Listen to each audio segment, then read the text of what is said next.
Prime Minister stands accused today of lying to Parliament. Boris Johnson's former special advisor Dominic Cummings has set out new claims in a blog about a gathering at Downing Street on May the 20th, 2020. Last week, the Prime Minister apologised to Parliament for attending a so-called Bring Your Own Booze event at Downing Street, which he said he thought was work rather than socialising. This is what he said to MPs in the House of Commons last week. Number 10 is a big department with the garden as an extension of the office, which has been in constant use because of the role of fresh air in stopping the virus. And when I went into that garden just after 6 on the 20th of May 2020 to thank groups of staff before going back into my office 25 minutes later to continue working, I believed implicitly that this was a work event.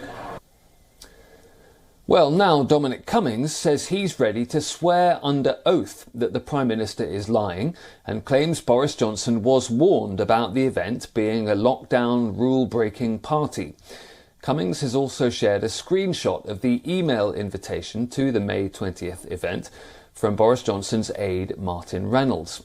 This is the infamous email previously leaked, which asks attendees to bring their own booze. Cummings claims Reynolds was asked to cancel the invitation by at least 2 people, but that Boris Johnson waved concerns aside.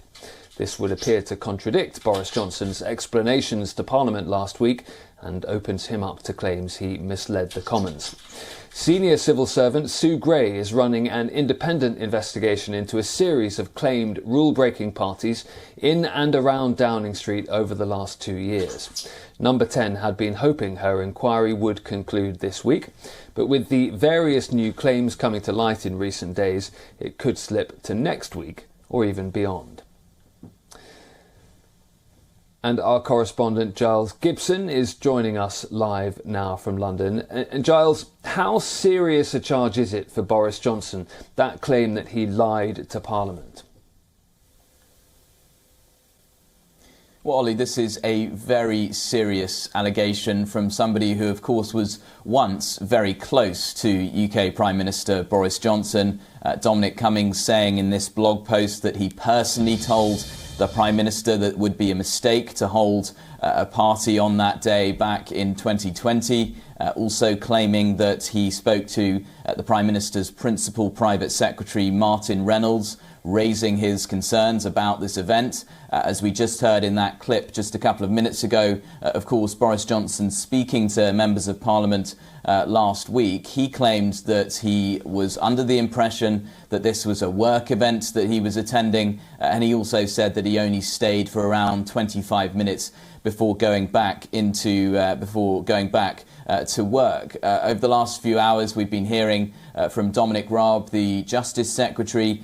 He has said, crucially, that it would normally be a resigning matter lying to Parliament under the Ministerial Code, which is this code of conduct which governs how top ministers here in the UK and their behaviour. However, crucially, we've also heard from Dominic Raab in the last couple of hours that these claims from Dominic Cummings are, as he put it, nonsense. And Giles, when Sue Gray does eventually report her findings, what can we expect to happen next?